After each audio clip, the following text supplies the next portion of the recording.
कृपाई राम विमुख सिद्धि सपने हुनाही।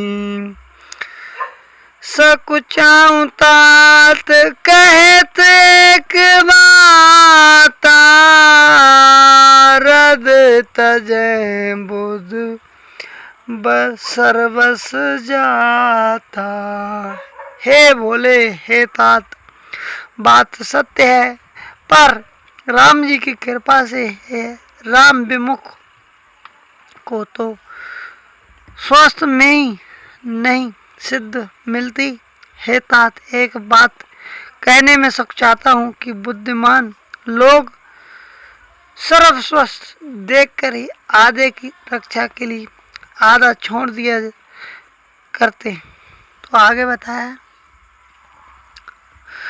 तो मैं कानन गवन दो भाई फेर लखन सिए रघुराही। सुने सब शुभ वचन हर से दो भ्राता वे प्रमोद परिपूर्ण गाता। अत आप तुम दोनों भाई भरत शत्रुघ्न और वन को जाओ और लक्ष्मण और सीता श्री रामचंद्र जी को लौटा दिया जाए। ये सुंदर वचन सुनकर दोनों भाई हर्षित हो गए और उनके सारे अंग परमानंद से परिपूर्ण हो गए। तो आगे बताया,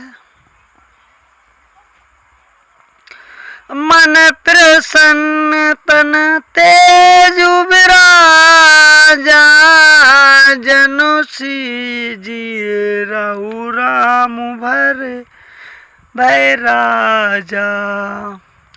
बहुत लाभ लोग लघुहानी सम दुख सुख सब रोवह रानी। उनके मन प्रसन्न हो गए और शरीर में तेज शोभित हो गया, मानो राजा दशरथ ही जी उठे और श्री रामचंद्र जी राजा हो गए और अन्य लोगों को इसमें लाभ अधिक, हानि और कम प्रत्य।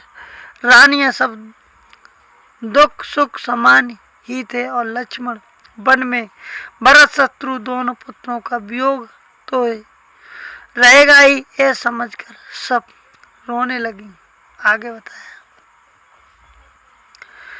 कहे भरत मुनि कासो कीने फल जग जीवन अभिमत दीने।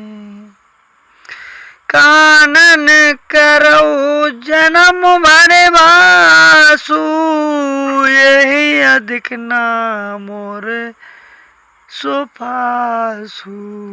भरत जी कहने लगे, मुनि ने जो कहा और वह करने से जगत भर के जीवों को उनकी इच्छित वस्तुओं का देने का फल होगा और 14 वर्ष की कोई अवधि नहीं। मैं जन्म भर में वन में वास करूंगा और मेरे लिए इससे बढ़कर और कोई सुख नहीं है। तो आगे बताया दोहा में, अंतर्जामी राम सिए तुम बरबग साजन जी। जो फिर करूं नाथ निज कीजे वचन प्रमाण लीजिए। श्री रामचंद्र जी और सीता जी हृदय की जाने वाले और आप सर्वज्ञ तथा सुजान, यदि आप सत्य हैं तो नाथ वचनों का प्रणाम कीजिए और उनके अनुसार व्यवस्था कीजिए। और भरत वचन आगे बताया, भरत वचन सुनि देख सने सवार सहित मुनि भय विदेहु।